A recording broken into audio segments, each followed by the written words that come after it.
Tema número 5, replanteo. Vamos a ver la primera parte, o sea, tema 5.1, ya que este tema está dividido en dos partes y es necesario prestarle la atención debida. El replanteo vendría a ser la primera acción efectiva de construcción, en este caso de los edificios, ¿no? Pero el replanteo siempre es la primera actividad de todo proceso constructivo, no importa la estructura de la que se trate. El replanteo es un proceso, reitero, ¿no es cierto? Es un proceso, no es una acción, es un conjunto de acciones que se inicia normalmente antes de la construcción propiamente dicha, que la vamos a entender como empezar a poner cosas físicas.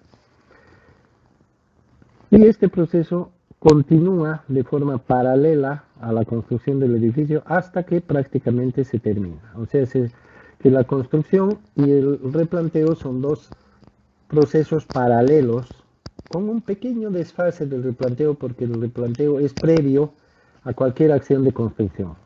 En otras palabras, si incluiríamos el replanteo como una acción de construcción, como he intentado decirlo al principio, entonces toda acción de construcción, su primera actividad es el replanteo.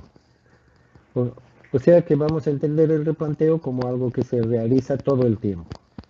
Como definición vamos a decir que es un proceso que consiste en transferir la información del proyecto al terreno real. Acá tenemos una imagen donde se trata de representar lo dicho.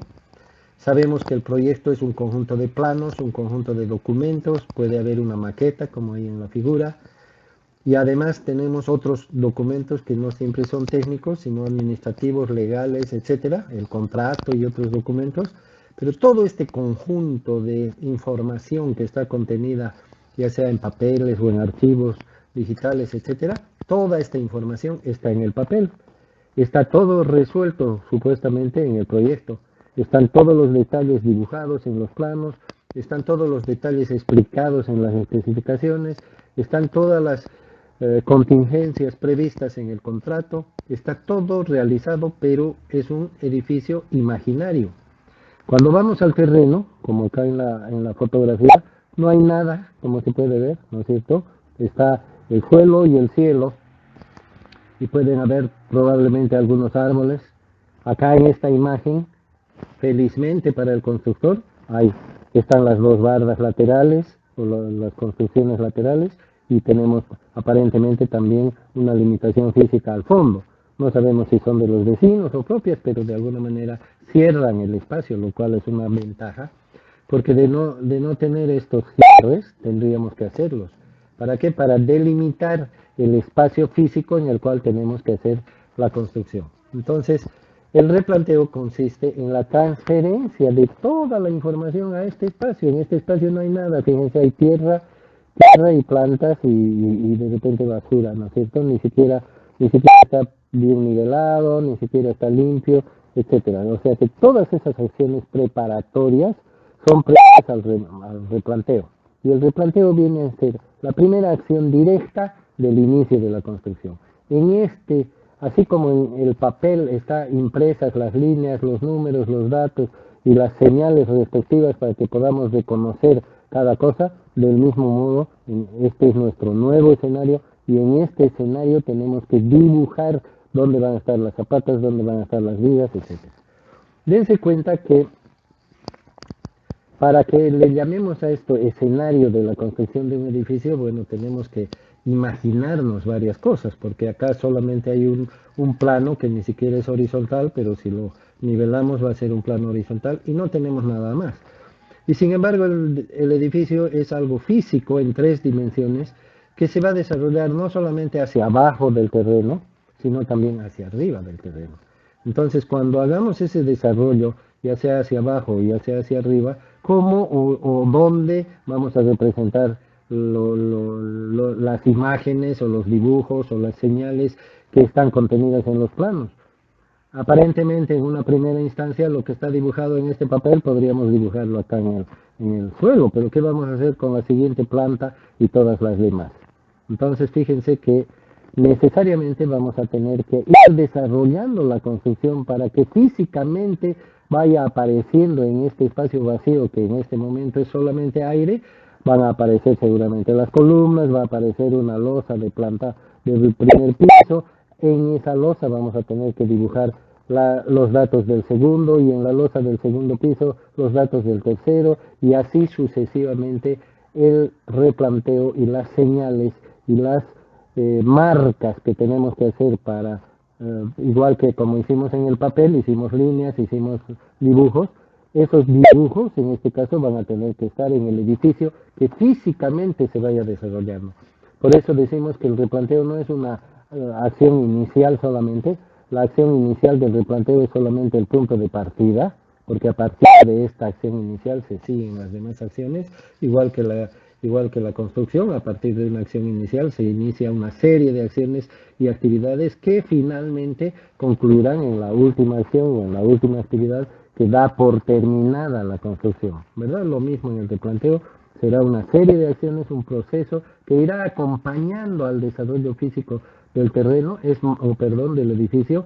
Es más, no se puede hacer el replanteo si no existe el complemento físico, porque ese va a ser el escenario en el cual desarrollemos el replanteo.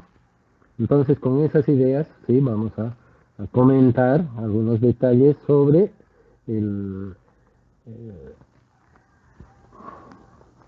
Entonces, toda vez que hemos definido lo que es el replanteo en términos generales, vamos a dar otra definición que acompaña al replanteo propiamente dicho, que es la señalización. La señalización, como su nombre lo indica, consiste en colocar señas o marcas o hacer físicas las señales del replanteo. Eso es señalización. A medida que vayamos desarrollando la construcción, vamos a ir colocando señales. En un principio lo haremos en el suelo, que es el escenario físico, como decía hace un momento, y después iremos utilizando como escenario el propio edificio, en el cual iremos colocando señales de diversos tipos, de modo que a través de estas señales en cualquier momento podamos reproducir, ¿sí?, todo lo que hemos proyectado en los planos y todo lo que hemos especificado en los documentos. A través de estas señales podremos, por ejemplo, señalar la posición de un muro, y esa señal nos servirá para fijar dónde tiene que construirse el muro. Exactamente todo lo que está definido en los planos como formas, como dimensiones, como posiciones, etcétera, exactamente tiene que representarse en el espacio físico que se vaya construyendo y que inicialmente va a ser el propio terreno. Y ojo, que vale la pena comentar, de que como los planos están en un papel o en la pantalla de la computadora, están en 2 dimensiones, el terreno también en este momento tiene 2 dimensiones, pero a medida que desarrolle en el eje Z, ya sea hacia arriba o ya sea hacia abajo, vamos a tener 3 dimensiones, o sea que el edificio va a ser espacial. Y los datos que tenemos en los planos, ya hemos hablado de la planta, las elevaciones, los cortes, con todos esos datos vamos a ir construyendo la tridimensionalidad del edificio en el escenario físico que tenemos acá. Entonces la señalización no es otra cosa que poner marcas que nos van a auxiliar en el proceso. Lo primero que se hace para el replanteo es determinar un sistema de ejes de referencia.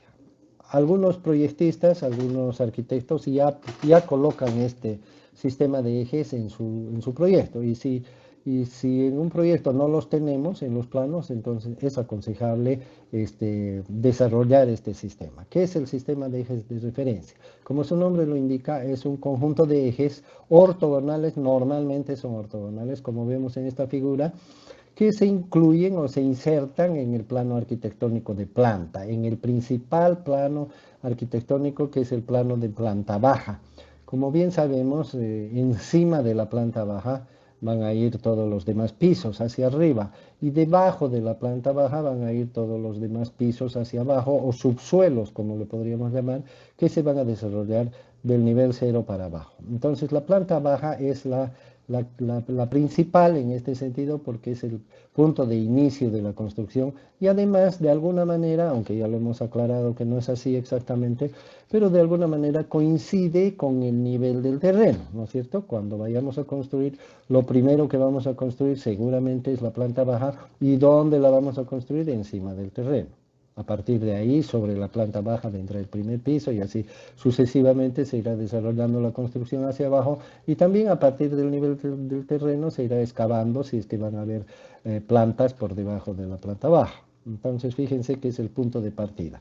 Entonces, el trazado de un sistema de ejes de referencia, como que es lo que estamos hablando, va a ser principal, le vamos a llamar principal cuando está trazado en el nivel de la planta baja o en la superficie del terreno. A este sistema de ejes de referencia, que es un conjunto de ejes ortogonales en la dirección X y en la dirección Y, como se ven acá en líneas rojas, a ese sistema entonces le vamos a llamar sistema principal de ejes de referencia o sistema de ejes principales también.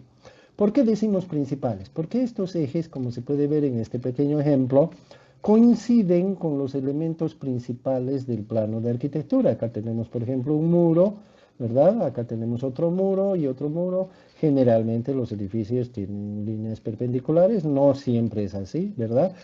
Pero en general vamos a definir el sistema de ejes principales como el que pasa por los elementos principales. Como bien sabemos, en este plano de planta baja se observan los muros, pero debajo de los muros están sus cimientos, sus sobrecimientos, su cimiento, probablemente debajo, si es que hay un subsuelo, estén los otros muros de los otros pisos que están subterráneos. Y también podemos ver que en la intersección de los ejes, en la intersección de los muros probablemente están las columnas y debajo de las columnas estén sus zapatas respectivas o su fundación. Por lo tanto, fíjense, por eso se llama principales, porque coinciden con los elementos principales de la planta arquitectónica. Como bien sabemos, el desarrollo del edificio, por ejemplo, hacia arriba, si es que aquí tenemos una columna y aquí tenemos otra y así sucesivamente, vamos a usar columnas que para el segundo piso, para el tercero y los demás, columnas que coincidan con estas, ¿verdad? Eso es lo usual, obviamente no es obligatorio, pero normalmente una columna que está en el piso número 80 llega hasta la planta baja, ¿verdad? Normalmente el cálculo estructural nos sugiere eso, y si por alguna razón no hay una coincidencia entre la columna en un nivel con la columna en otro nivel, con la supuesta columna o con la cercana, si es que no coincide, de otro nivel, es por alguna razón particular, lo cual nos crea un problema estructural un poco más complejo.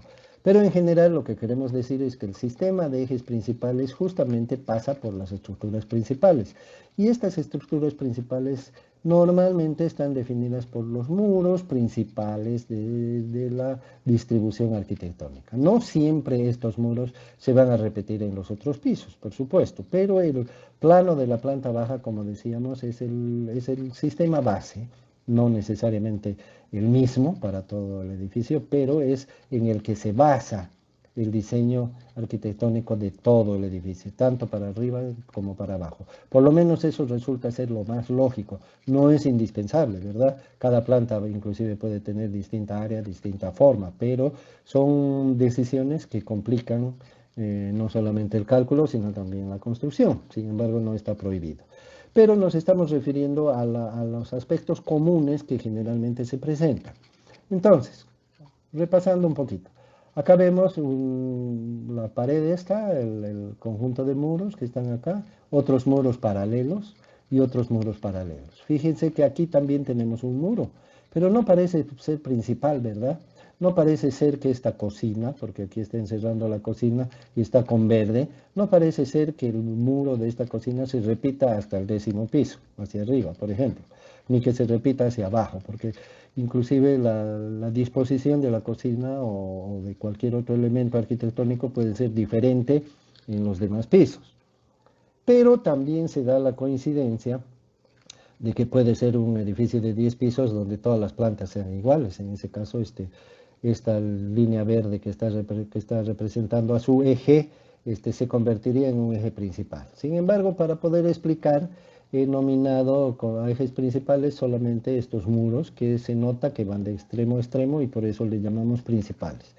Lo he hecho en la dirección X y también en la dirección Y, donde podemos ver un eje, otro acá, que coinciden con los muros, ¿verdad? Aquí podríamos argumentar lo mismo que hace un rato, pero bueno, lo he tomado como eje principal. Finalmente no es una decisión que sea determinante el hecho de que se llame principal o no, pero la idea es esa, ¿no? Tener un poco ordenadas las ideas, la secuencia, la importancia de las cosas.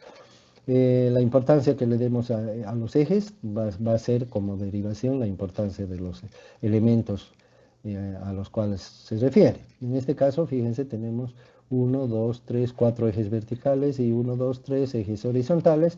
Los ejes horizontales, que son horizontales por casualidad, ya hemos dicho, porque la orientación del dibujo convencionalmente se la hace así. Seguramente aquí en esta parte de abajo estaría la calle, pero ahora ya no nos estamos ocupando de lo exterior, sino de lo interior del edificio, entonces le llamamos la dirección X a los que son horizontales y la dirección Y a los que son verticales. Para la dirección X le llamamos A, B, C y así sucesivamente a todos los ejes, empezando del primero, y el primero es el del frente, ¿verdad? Vale decir el que está abajo, en la posición de abajo, mirando el plano tal como lo estamos haciendo.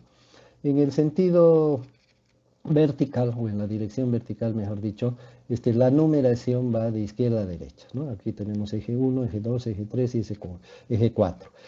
Normalmente la nominación de ejes en una dirección es con letras y en otra dirección con números. No hay una convención que diga que los horizontales tienen que ser con letras y los verticales con números, y viceversa. O sea que uno escoge cómo quiera llamarlos, pero es bueno diferenciarlos, ¿no? Entonces, de esa manera, el eje A, el eje B y el eje C sabemos que están en esa dirección, y si el edificio tiene 10 pisos y tardamos un año en construirlo, durante todo ese año todos los albañiles, todos los arquitectos, todos los calculistas, todos los operadores, los electricistas, los plomeros, todo el mundo va a saber que este es el eje E, este es el eje B y este es el eje C, y si se repiten las plantas hasta el 10.º piso, bueno, esos ejes se van a mantener en la misma posición. Y si no se repiten o hay casos de muros especiales, como por ejemplo este pedacito que cierra el baño, lo vemos, no es un eje principal, por eso lo he dibujado con verde. Tampoco este otro ya que hablamos de la cocina. Entonces, a estos ejes que están con otro color, en este caso no es necesario hacerlos con otro color, por supuesto, pero a estos ejes que están con verde se les llama ejes secundarios, ¿no? Principal o primario y secundario, ¿verdad? Secundarios que quiere decir que tienen un poco menor importancia, ¿verdad? Se supondría que los ejes secundarios no se van a proyectar o no se van a repetir en las otras plantas, pero eso no es un requisito, ¿correcto? Y también en este plano no existe ninguna figura inclinada, todas son perpendiculares, pero si existiera, digamos, un muro aquí inclinado por cualquier razón, quiero decir oblicuo, ¿no? No inclinado, oblicuo, es decir, que no corresponde a ninguna de las dos direcciones, ni X ni Y, sino que está con algún ángulo en relación a ellos, una línea oblicua por acá que representa un muro, digamos, porque el arquitecto se le ocurrió hacerlo así. Entonces no coincide ni con los X principales ni con los Y principales, y tampoco con los X, no corresponde que esté con los X secundarios ni con los Y secundarios. Entonces a esos ejes se les llama ejes complementarios o derivados, le podemos llamar como mejor nos parezca, pero son tres categorías de ejes, ¿no es cierto? Los ejes principales, los ejes secundarios y los ejes derivados, si los queremos llamar así. Observemos otro detalle acá, que los nombres de los ejes principales ya hemos dicho cómo se eligen. Pueden haber 20, 30 ejes horizontales y 20 o 30 ejes verticales. A los ejes secundarios, que pueden ser inclusive más que los principales, lo que hacemos es darles el nombre del eje más próximo anterior. En este caso, entre los ejes A y B, el eje anterior es A. Entonces, a todos los ejes secundarios que estén en este tramo, le vamos a llamar A', A segunda, tercera, etc. También podemos llamarle A sub 1, A sub 2, A sub 3. Así, cualquier persona que por teléfono está hablando de un país a otro y le dice, no te olvides que tienen que poner el cable en el eje A4, automáticamente ya sabe, ¿no?, en qué posición está el eje y que es paralelo a los ejes que están nominados con letras, puesto que estamos diciendo A. Y si estamos diciendo A4, quiere decir que está entre los ejes A y B. Entonces acá tenemos un eje B' y también tenemos un 3' que nos muestra que está entre los ejes 3 y 4 y siempre adquiere el nombre del eje anterior, siguiendo la secuencia de numeración. En cuanto a los ejes derivados, que pueden ser oblicuos o también pueden ser curvos, fíjense que puede haber algún muro o alguna cosa curva acá y necesitamos también ubicarla, porque en el replanteo lo que vamos a hacer va a ser reproducir estos ejes y todas las señales que estamos haciendo las vamos a reproducir en el terreno. Y en base a esos ejes, en el terreno o en el espacio físico que ya hemos descrito, que va a ser el propio edificio, en esos escenarios físicos reales, en el espacio físico real, vamos a marcar o vamos a señalar justamente la posición de estos ejes. Y en esa posición de estos ejes, en base a esa posición de los ejes, vamos a determinar la posición de los muros, la posición de las columnas, la posición de las vigas, la posición de las losas, la posición de los artefactos sanitarios, la posición de cualquier elemento que tenga la construcción. Para eso nos va a servir los sistemas de ejes y por eso se llaman de referencia, porque refiriéndonos a estos ejes es que vamos a ubicar la posición exacta tridimensional en los ejes X y Z de todos los elementos que contenga el edificio. Es decir, no vamos a reproducir la cama, no vamos a reproducir el muro, no vamos a dibujar la tina de baño, sino lo que vamos a dibujar en el espacio físico real son los ejes.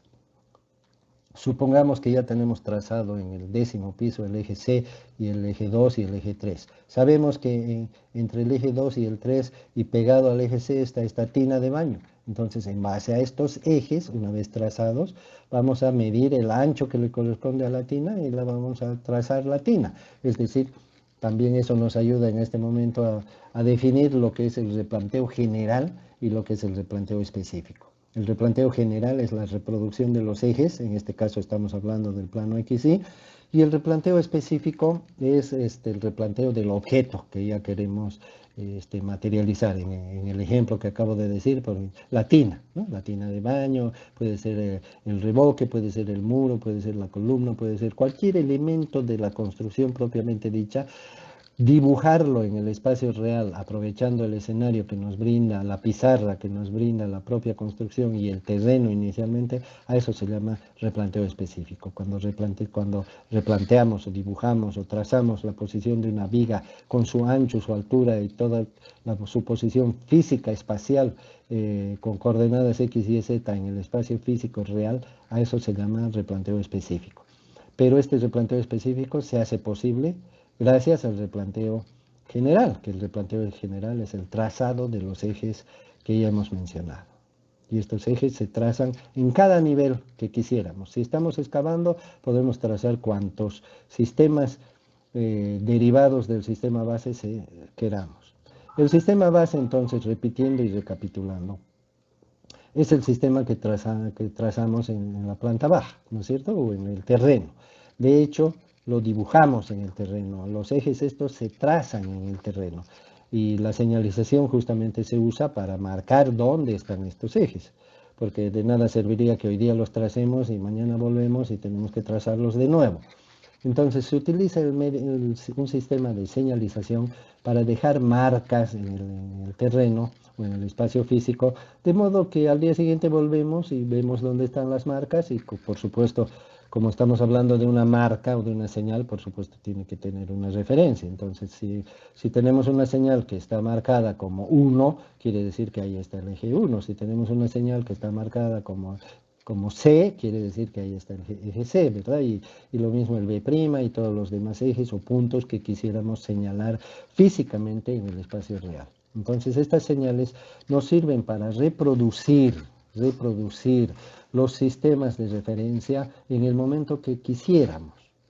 Por lo tanto, tenemos que diferenciar el sistema base que va a estar en la planta baja y en el terreno físico real cuando ya desarrollemos la construcción, ya sea para abajo, ya sea para arriba, no vamos a tener que, por ejemplo, si estamos en el subsuelo número 2, 2 pisos más abajo de la planta baja, no vamos a subir, ¿no es cierto?, por las escaleras hasta el terreno para ver dónde está el eje B. Por supuesto que no, ¿no es cierto?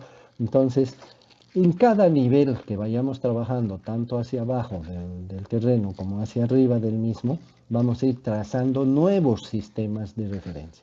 Nuevos sistemas. El sistema base, entonces, es el que nos sirve como referencia el plano arquitectónico de la planta baja, que es el principal. En base a ese trazamos el sistema base, definimos el sistema base, señalizamos el sistema base y luego, cuando ejecutemos la construcción, ya sea hacia abajo o hacia arriba o hacia ambas direcciones, abajo y arriba, a medida que se vaya desarrollando el trabajo, vamos a ir proyectando el sistema base y complementándolo con nuevos datos, si es que los tuviera, ¿no es cierto? O eliminando aquellos que no los tuvieran. Me refiero a que, por ejemplo, si este eje A' que hemos llamado no se reproduce en el subsuelo 1, entonces no tenemos para qué trazarlo. Pero sin embargo puede haber otro tipo de eje ahí que no está en el sistema base, pero que sí corresponde al sistema de referencia del subsuelo 1, entonces obviamente lo tendremos que trazar. En otras palabras, cada nivel, sea por abajo o sea por arriba, y sea arquitectónico, sea de estructuras, sea de instalaciones, sea de cualquier parte de la construcción, nos exigirá o nos pedirá, por decirlo así, un sistema de ejes de referencia. Ya hemos dicho que el sistema de ejes de referencia nos ayuda a ubicar cualquier elemento o cualquier punto en el espacio tridimensional de la construcción. Por lo tanto, si los instaladores eléctricos quieren saber dónde exactamente tienen que poner un foco, con el sistema de referencia asociado al nivel donde están trabajando, si ese foco está en el 8º piso, entonces tienen que usar el sistema de referencia del 8º piso. ¿Qué es el sistema de referencia del 8º piso y del 7º y del 5º y del subsuelo 1 y del sistema del nivel X? ¿Qué son estos sistemas? Son proyecciones derivadas del sistema base. ¿Cómo se proyectan? Verticalmente, podríamos decirlo con una plomada, ¿no es cierto? Cada punto, este punto que voy a marcar, que está en la intersección entre el eje 2 y el punto C, si yo pongo una plomada perpendicular al papel, se va a proyectar tanto hacia abajo como hacia arriba. Entonces, el trabajo de construir nuevos sistemas de referencia consiste simplemente en proyectar verticalmente el sistema base. Como ya hemos dicho al principio, el sistema base no necesariamente se va a reproducir con exactitud, no va a ser una calca en los demás pisos, ni arriba ni abajo. Cada piso puede tener sus peculiaridades, en algunos diseños puede ser totalmente distinto, pero ya hemos hablado que estructuralmente, por lo menos en la parte de las columnas, que son las intersecciones de los ejes, va a tener que haber nomás cierta compatibilidad, ¿no es cierto?, entre la planta baja y el último piso, un piso número 120. Va a tener que haber cierta compatibilidad, si no es total y absoluta, por lo menos parcial. Entonces, se supone que el sistema base es, como su nombre lo indica, una referencia básica para todo el edificio. Por eso se llama sistema de ejes principales. Se supondría que esos ejes principales se van a reproducir en todo el edificio, pero no es obligatorio. Si en algún piso la proyección de la planta baja no es la planta baja entera, sino solamente es la mitad, entonces varios de esos ejes no van a llegar hasta ese nivel, ¿verdad? Entonces, un poco de sentido común, pero a los sistemas de referencia que se van trazando, tanto arriba como abajo, y que son supuestamente proyecciones del sistema base, derivados del sistema base, hijos del sistema base, se les llama sistemas auxiliares. Sistemas auxiliares de referencia o sistemas de referencia de ejes auxiliares, como se lo quiera llamar, pero cuando decimos auxiliares significa que son derivados del sistema base y que no están en el nivel de la planta baja, sino que están o más abajo o más arriba. Cada nivel puede tener un sistema auxiliar, no hay limitación en cuanto al número de sistemas auxiliares que existan. Los sistemas auxiliares constan de los mismos ejes que el sistema base siempre que fueran necesarios, ¿verdad? Y también pueden tener nuevos ejes propios de su propio nivel, ¿no? que solamente se reproducen en su propio nivel. Y en base a estos sistemas, en general ahora podemos decir que tenemos n sistemas de referencia, un sistema base y n-1 sistemas auxiliares. El edificio en el nivel que sea y va para la especialidad que sea y para el objeto que sea, estará referido a su respectivo nivel, a su respectivo sistema de referencia en el nivel correspondiente. No importa si ese nivel está 100 pisos más abajo o 5 pisos más abajo, más arriba, quería decir con los 100, o 5 pisos más abajo. ¿Correcto? Entonces, en general, entonces, el replanteo general o el replanteo inicial, si se quiere, es la construcción de un sistema base. Y a medida que el proyecto vaya desarrollándose, la construcción vaya desarrollándose, nos va a proporcionar un espacio físico, las paredes, las columnas, las losas, etcétera, nos van a servir como elementos físicos para seguir proyectando los demás sistemas que van a ser auxiliares, en este caso, que los vamos a llamar auxiliares. Acá tenemos un gráfico que nos muestra el trazado del primer eje principal en la planta baja, ¿no es cierto? Habíamos hablado de la línea municipal, aquí está la línea municipal, habíamos hablado del retiro frontal, fíjense que el retiro frontal está acotado a la línea de construcción, esta es la primera línea de construcción, que es la línea externa del primer muro, ¿verdad? Entonces el retiro va hasta ahí. Y tendríamos que aumentarle medio espesor del muro, ¿verdad? Porque nos estamos basando en el muro para poder trazar la posición exacta de nuestro primer eje en la dirección X. Aquí tenemos otro gráfico un poquito más completo, donde vemos lo mismo. Aquí está la calle, estas dos líneas azules extremas son los límites del lote, este es el frente de los lotes, un lote, dos lotes, tres lotes. Y como se puede ver, a partir de la línea municipal ponemos el retiro frontal, que es hasta la línea de construcción. Del retiro de la línea de construcción medimos la mitad del muro porque estamos adoptando el muro como elemento para fijar la posición del eje. Tomamos la mitad para que sea un eje central, simétrica o simétrico en relación al muro. Y ahí es donde fijamos el eje 1. A partir de ese eje 1, todos los paralelos, acá tenemos un ejemplo con el eje 2, coincidirán con los elementos principales de la construcción. Eso ya lo dijimos, lo estamos mostrando simplemente. Lo mismo podemos hacer con los ejes verticales. Por ejemplo, acá tenemos el lindero izquierdo, tenemos el retiro lateral izquierdo, llega hasta el muro consiguiente, respetamos el retiro. A partir de esa línea medimos el medio espesor del muro, que está aquí, medio espesor del muro, y ahí será la posición, ¿verdad? La posición del elemento, del eje vertical, en este caso, que va a ser el eje A, ¿verdad? El eje A. Entonces, aquí tenemos el eje A, que es el primer eje, y los subsiguientes irán adquiriendo sus nombres de izquierda a derecha, el eje B, el eje C. Acá, para simplificar el dibujo, solamente hay otro eje, que es el eje B, y que justamente coincide con el límite del lote, pero podemos ver que aquí también hay un medio espesor, porque ya hemos dicho que los ejes generalmente son los ejes de los muros, los ejes de las vigas. Dense cuenta que si colocamos una viga acá, va a ser el eje de la viga. Si colocamos una columna aquí, va a ser justo en la intersección de los ejes. Si esa columna va a tener una zapata, también va a estar ubicada en relación a esos ejes. Si no es una zapata de borde, si no es una zapata como esta al centro, estará también la zapata en coincidencia, su posición en coincidencia con la intersección de los ejes. Si aquí hay una losa en la planta alta, por ejemplo, vamos a ver que la losa está comprendida en su perímetro por los ejes que la demarcan. Y así sucesivamente podemos ver la gran utilidad que nos prestan los ejes. Bueno, hemos hablado de todo lo relativo al plano horizontal. ¿Qué hacemos con el plano vertical? O perdón, con el eje vertical, porque ya hemos dicho que el replanteo incluye toda referencia tridimensional en los ejes X, Y Z.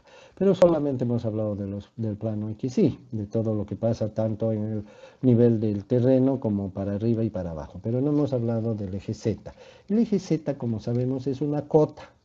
Y el tema es un poco más sencillo, ¿no es cierto? Porque ya hemos dicho que la cota 0 suele ser el nivel de la planta baja y que lo determinamos con la cota del cordón de acera que supuestamente nos da la alcaldía.